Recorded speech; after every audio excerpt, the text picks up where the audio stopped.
और इस वक्त की बड़ी खबर मोहम्मद जुबैर को लेकर आ रही। सुप्रीम कोर्ट ने यूपी से जुड़े सभी मामलों में मोहम्मद जुबैर को अंतरिम जमानत दे दी है। एक तरह से मोहम्मद जुबैर के लिए बहुत बड़ी राहत है। 7 उनके खिलाफ केस दायर थे, 1 दिल्ली में और 6 उत्तर प्रदेश में। और आज जो सुनवाई हुई उसमें जुबैर के वकील ने कहा कि सभी एफआईआर एक ही जैसी हैं और इन सब मामलों में जो एफआईआर हैं उनको क्वॉश किया जाए। लेकिन सुप्रीम कोर्ट ने इस मामले में सभी 6 मामलों में तुरंत जमानत देने का आदेश दिया है मोहम्मद जुबैर को। तो मोहम्मद जुबैर के लिए बड़ी राहत है। उत्तर प्रदेश के सभी मामलों में उनको तुरंत जमानत दे दी गई है। ये बड़ा फैसला है। हमारे सहयोगी आशीष भार्गव हमारे साथ हैं इस खबर पर ज़्यादा जानकारी के लिए। हम उनसे बात करने की कोशिश करेंगे। सुप्रीम कोर्ट का यह कहना है कि ये पाया गया है कि दिल्ली पुलिस द्वारा उनकी काफ़ी निरंतर जांच की गई है। हमें उनकी स्वतंत्रता को रोकने का कोई कारण नहीं दिखता। हमारा विचार है कि उन्हें सभी एफआईआर पर अंतरिम जमानत पर रिहा किया जाना चाहिए। ये कानून का एक निर्धारित सिद्धांत है कि गिरफ्तारी की शक्ति का संयम से पालन किया जाए। वर्तमान मामले में उन्हें लगातार हिरासत में रखने का कोई औचित्य नहीं है और विभिन्न न्यायालयों में अंतहीन दौर की कार्रवाई के अधीन करना ठीक नहीं है। इसलिए उन्हें तुरंत इस मामले में जमानत पर रिहा किया जाए। तो और ये भी सुप्रीम कोर्ट ने कहा है कि जुबैर के खिलाफ सभी एफआईआर दिल्ली पुलिस को ट्रांसफर कर दी जाएं। यानी अब जुबैर को इन तमाम मामलों के लिए उत्तर प्रदेश की अलग अलग न्यायालयों में अलग अलग कोर्ट्स में भटकना नहीं पड़ेगा। उनके खिलाफ जितने भी मामले हैं अब वो दिल्ली में ट्रांसफर होंगे, दिल्ली पुलिस को ट्रांसफर होंगे। दिल्ली पुलिस उनकी जांच करेगी और जुबैर के खिलाफ गठित उत्तर प्रदेश की एसआईटी को भंग कर दिया है सुप्रीम कोर्ट ने। ये बड़ा फैसला है। मोहम्मद जुबैर जो एक फैक्ट चेकर हैं और न्यूज़ के संस्थापक हैं और इस मामले में उन पर लगातार ये आरोप लगाए गए अलग अलग एफआईआर में कि उन्होंने अपने ट्वीट्स के जरिए जो सांप्रदायिक माहौल है उसको बिगाड़ने की कोशिश की, वर्ग विशेष को उकसाने की कोशिश की और टिप्पणियां की हैं।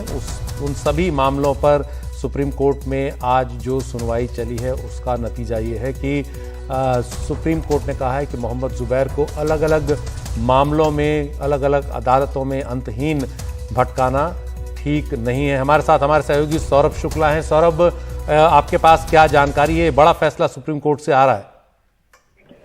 बिल्कुल बहुत बड़ा फैसला है और बहुत बड़ी राहत है मोहम्मद जुबैर को सभी उत्तर प्रदेश के जिन मामलों में वो जेल में थे और आगे उनको और हिरासत में लिया जाना था उन सब पर रोक लगा दी है। यानी अब जुबैर रिहा हो जाएंगे। सुप्रीम कोर्ट ने बहुत बड़ी राहत दी है। आपको बताएं कि ये मोहम्मद जुबैर है, मोहम्मद जुबैर को दिल्ली वाले मामले में जो 2018 का ट्वीट था वो उन्होंने उस पर जमानत मिल गई थी उनको पिछले हफ्ते। लेकिन उसके बाद उत्तर प्रदेश में हाथरस वाले केस में उनकी गिरफ्तारी हुई। उसके अलावा लखीमपुर वाला केस था, सीतापुर में उनको पहले ही मिल चुकी है। तो उत्तर प्रदेश में उनके ऊपर 7 मुकदमे, 1 चंदौली में, 2 हाथरस में, 1 मुजफ्फरनगर में, गाजियाबाद में, सीतापुर में और लखीमपुर में। उन सब में जमानत दे दी है सुप्रीम कोर्ट ने और कोर्ट ने कहा है कि तुरंत इनको जमानत दी जाए और अब जुबैर रिहा हो जाएंगे और अंतरिम जमानत दी है। और सबसे बड़ी बात यह है कि और ये भी कोर्ट ने ये भी कहा है कि दिल्ली पुलिस द्वारा इनकी निरंतर जांच की गई। हमें उनकी स्वतंत्रता को रोकने का कोई कारण नहीं दिखता। हमारा विचार है कि उन्हें सभी एफआईआर पर अंतरिम जमानत पर रिहा किया जाना चाहिए। तो कोर्ट ने साफ कहा है कि ऐसा नहीं लगता कि जुबैर को हिरासत में रखने की जरूरत है। दिल्ली पुलिस जांच कर चुकी है, एससीआरए की भी जांच की जा रही है और कोर्ट ने यह भी कहा है कि कानून एक निर्धारित सिद्धांत है कि गिरफ्तारी की शक्ति का संयम से पालन किया जाना चाहिए। वर्तमान मामले में उसे लगातार हिरासत में रखने का कोई औचित्य नहीं है और उसे विभिन्न न्यायालयों में अंतहीन दौर की कार्रवाई के अधीन करना। तो ये बहुत बड़ी टिप्पणी भी है कि आप जैसे कोर्ट ने पिछली बार जस्टिस चंद्रचूड़ ने कहा भी था कि एक मामले में उनको जमानत मिलती है लेकिन तुरंत दूसरे मामले में उन्हें उत्तर प्रदेश में गिरफ्तार कर लिया जाता है। तो ये टिप्पणी उत्तर प्रदेश पुलिस के खिलाफ भी यहाँ पर गई थी उसके बाद और लग रहा था कि कोर्ट का रुख है। जिस तरीके से कोर्ट ने कल नुपुर शर्मा को भी कहा है कि सारी लीगल रेमेडीज से उनको वंचित नहीं किया जाएगा और उन्होंने कोर्ट ने ये भी कहा है कि जो एसआईटी बनाई गई थी जुबैर के मामलों की जांच के लिए उत्तर प्रदेश पुलिस ने बनाई थी, जिसकी जांच आईजी प्रतेंद्र सिंह कर रहे थे, जिसको हेड कर रहे थे, उस एसआईटी को भी भंग करने के आदेश दिए हैं। तो ये भी एक और बहुत बड़ी राहत है जुबैर की। और इसको क्योंकि चैलेंज किया था वृंदा ग्रोवर ने कोर्ट में, वृंदा ग्रोवर ने कहा था कि यूपी पुलिस ने समान ट्वीट पर, एक ट्वीट पर हर जिले में अलग अलग मुकदमे दर्ज कर रखे हैं। ऑलरेडी उसकी जांच हो रही है, लेकिन उसके लिए एसआईटी बनाने की क्या जरूरत है? तो वो भी मांग मानी गई है। कोर्ट ने एसआईटी भंग करने के भी आदेश दिए हैं और कोर्ट ने सभी मुकदमे, जो 7 मुकदमे जुबैर के खिलाफ उत्तर प्रदेश में है, 1 मुकदमा दिल्ली में है, यानी कुल 8 मुकदमे हैं, उन सबको क्लब करने का आदेश दिया है। यानी इन सारे मुकदमों की जांच दिल्ली में होंगे और दिल्ली पुलिस इसकी जांच करेगा और जो दिल्ली हाईकोर्ट है उसका क्षेत्राधिकार रहेगा। यानी अब जुबैर के वकीलों को उत्तर प्रदेश नहीं जाना होगा। सारे एफआईआर क्लब करने के आदेश दे दिए हैं सुप्रीम कोर्ट ने। ये भी एक बहुत बड़ी राहत है मोहम्मद जुबैर को। सुशील, एक बहुत अभूतपूर्व निर्णय है और दिल्ली हाईकोर्ट का क्षेत्राधिकार रहेगा और एफआईआर तो रद्द नहीं किए हैं कोर्ट ने, 7 एफआईआर है यूपी जी। में। सौरभ, इस वक्त हमारे साथ हमारे सहयोगी आशीष भार्गव हैं, जो लगातार सुप्रीम कोर्ट में इस मामले में जो बहस आज चल रही थी उसको काफी करीब से देख रहे हैं। आशीष, ये एक बड़ा फैसला है सुप्रीम कोर्ट का। आज जो बहस हुई उसमें क्या दलीलें पक्ष प्रतिपक्ष ने रखी हैं और सुप्रीम कोर्ट का जो फैसला है विस्तार में, उसमें क्या क्या खास बातें हैं? देखिए, दलीलों की बात बाद में करेंगे सुशील। सबसे पहले सबसे बड़ी बात ये कि जिस तरीके से सुप्रीम कोर्ट ने दखल दिया और जिस तरीके से अपने आदेश में अब जो बातें लिखी हैं वो काफी महत्वपूर्ण है। वो बताती हैं कि जब जब किसी नागरिक के अधिकारों का उल्लंघन होगा, हनन होगा, उसको जेल में ठूसने की कोशिश होगी, तो किस तरीके से देश की सबसे बड़ी अदालत बीच में खड़ी होगी, ये इस अंतरिम आदेश से साफ हो गया है। सुप्रीम कोर्ट ने बड़ा फैसला सुनाया है और इस फैसले में सीधे तौर पर जो 6 एफआईआर जुबैर के खिलाफ दर्ज हुई थी यूपी में, उन सबको क्लब कर दिया है दिल्ली की एफआईआर के साथ। दिल्ली पुलिस की स्पेशल सेल ही अब इस पूरे मामले में जांच करेगी। सुप्रीम कोर्ट ने कहा 20,000 के मुचलके, निजी मुचलके पर तुरंत रिहा किया जाए अंतरिम जमानत पर जुबैर को। सुप्रीम कोर्ट ने कहा है कि उन्हें कोई कारण ऐसा नहीं लगता है कि उनकी स्वतंत्रता को कंटेन किया जाए, आजादी को छीना जाए, उनको जेल के भीतर रखा जाए। ये भी कहा है कि गिरफ्तारी की जो पावर है वो पुलिस को बड़े संयम से उसका इस्तेमाल करना चाहिए। जब दिल्ली पुलिस एक लंबी चौड़ी जांच इस मुद्दे पर कर रही थी तो बाकी जगह इस तरह की गिरफ्तारी नहीं होनी चाहिए थी, एक तरीके से सुप्रीम कोर्ट ने ये बताया है।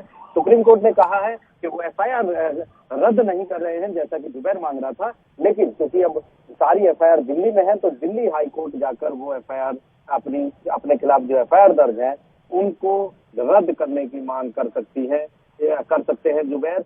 बड़ा कदम सुप्रीम कोर्ट का यहाँ पर तुरंत रिहाई का रास्ता साफ कर दिया है सुप्रीम कोर्ट ने। जस्टिस DY चंद्रचूड़ की बेंच है और कहा है कि इसी मामले में अगर कोई नई एफआईआर दर्ज होती है तो उस मामले में भी जुबैर को गिरफ्तार नहीं किया जाएगा।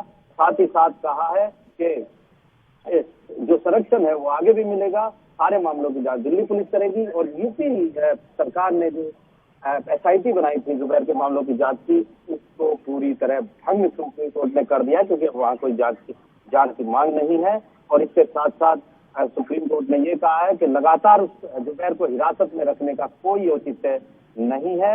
अलग अलग अदालतों में अंतहीन दौर की कार्रवाई के अधीन उसे नहीं किया जा सकता है और ऐसे में जो जमानत तुरंत दी जाए, ये सुप्रीम कोर्ट ने कहा है। तमाम दलीलें मान ली है एक तरीके से जुबैर की तरफ से विंदा ग्रोवर की कि उनको निशाना बनाया जा रहा है, पुलिस को उपकरण, कानून का उपकरण बनाया जा रहा है उनको जनता को चुप करने के लिए, उनकी आवाज को दबाने के लिए। और ये सुशील, हम बार बार ये कह रहे हैं कि जब जब इस तरह की घटना हुई है सुप्रीम कोर्ट ने दखल दिया है, न केवल दखल दिया है, राहत भी दी है और फटकारें भी पुलिस को लगाई है, सरकारों को लगाई है। तो एक नया उदाहरण है जब दिल्ली पुलिस की जांच के बाद जब यूपी सरकार की तरफ से बताया जा रहा था कि उन्होंने इतने पैसे कमाए हैं, उनको ट्वीट के पैसे मिलते हैं, उनको वीडियो के पैसे मिलते हैं, तो सुप्रीम कोर्ट ने एक टिप्पणी की थी कि वो जांच दिल्ली पुलिस SCRA की कर रही है, तो फिर इन जांचों का क्या औचित्य है। तो एक बड़ा कदम सुप्रीम कोर्ट का, एक बड़ा दखल यूपी सरकार को बहुत बड़ा झटका हम इसे कहेंगे, जो बार बार मुकदमे दर्ज हो रहे थे।